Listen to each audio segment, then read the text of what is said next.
Kemudian kita review lagi, kita ulang kembali makanan yang thayyib itu seperti apa? Ya, makanan yang thayyib. Tadi ya ayuhanas kulu mimma fil ardi halalan thayyiban. Wahai manusia, makanlah yang ada di bumi ini yang halal lagi baik, yang halal lagi thayyib. Nah, thayyib itu menurut pendekatan kedokteran yang namanya dikatakan makanan thayyib harus minimal memenuhi 5 faktor.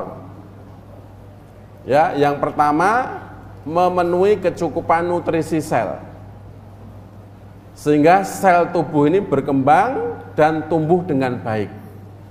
Nah, di sel ini di tubuh kita itu ada sekitar 60 sampai 100 triliun. 60 sampai 100 triliun sel yang ada di tubuh kita. Dan semua sel itu harus mendapatkan ya nutrisi yang baik. Ini makna makanan yang thayyib. Yang kedua, semua triliunan sel tadi butuh nutrisi yang lestari dan seimbang untuk mengoptimalkan fungsi sel.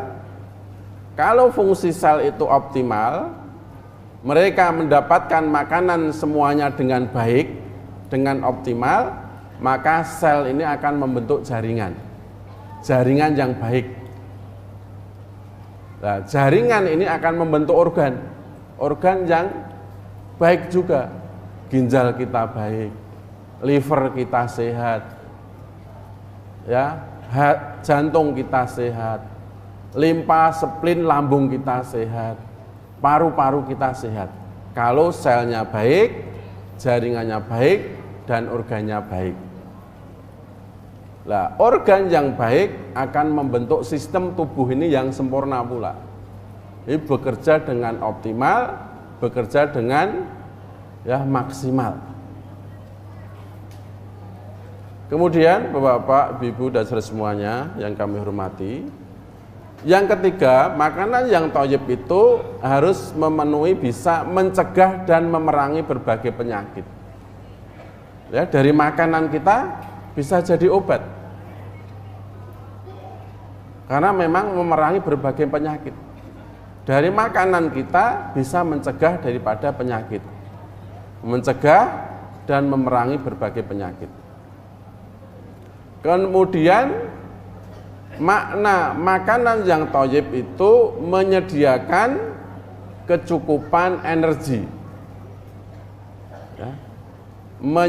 Menyediakan kecukupan energi. Jadi kita bisa bekerja, bisa beraktivitas dengan baik, ya, sigap, ya, kreatif, ya, kemudian ya sifat-sifat yang baik semuanya.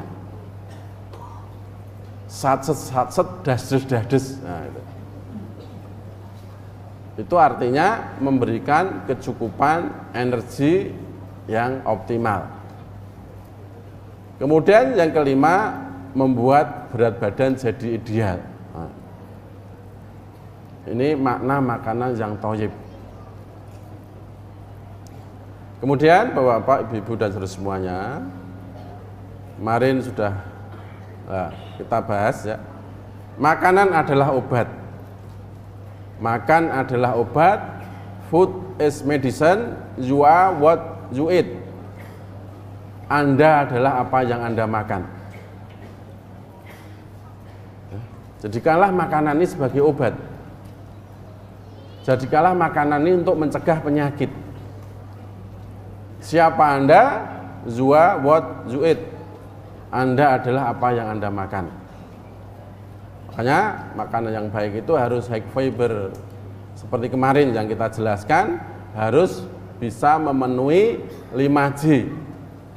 Jam makan, jumlah makan, jenis makanan, jurus memasak, dan jitu mengunyah. Nah, 5J. Nah, ini harus terpenuhi. Kemudian Bapak, Ibu, dan semuanya, ini tidak kita ulang kembali, kita yang kedua, menginjak yang kedua, yaitu ya move on, aktif bergerak. 5M yang menyebabkan, yang menjadikan kita sehat. Yang pertama adalah menjaga mulut, mood. Yang kedua adalah move on. Move on itu apa? Aktif bergerak.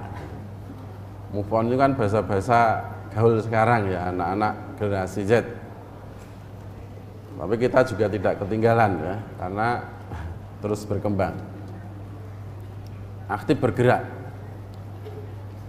Nah, ini kita harus olahraga. Ya, aktif bergerak ini salah satunya olahraga. Olahraga yang baik minimal harus memenuhi 4 faktor.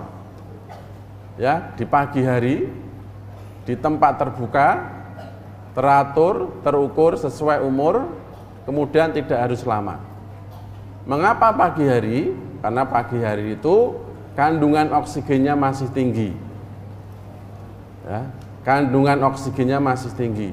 Karena ya pagi hari itu ya polusi udara minimal.